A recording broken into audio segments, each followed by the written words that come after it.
Hey friends, welcome back to Daily Sews and Stuff. This is the short answer series where I try to answer all your burning projector questions in 5 minutes or less. That doesn't give me a lot of time to fully cover any answer.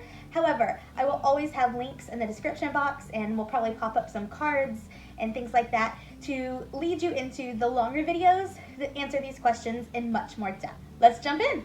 What is calibration?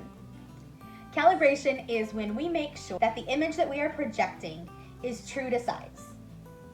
You know, whenever you print a pattern and you double check that 1-inch square or 2-inch or 5mm or whatever it is, when you check that, you are making sure that your printer is calibrated, that you have correctly printed the correct scale pattern so that it all fits together, right?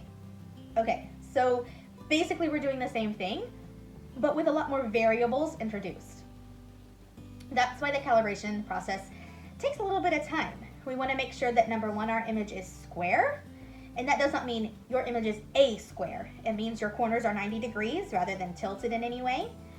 And number two, you want to make sure that the zoom is the correct percentage to give you the correct size. So we can't really count on a 1-inch square to accommodate for all of that. We want to use much larger squares to make sure that we are square and at the correct size.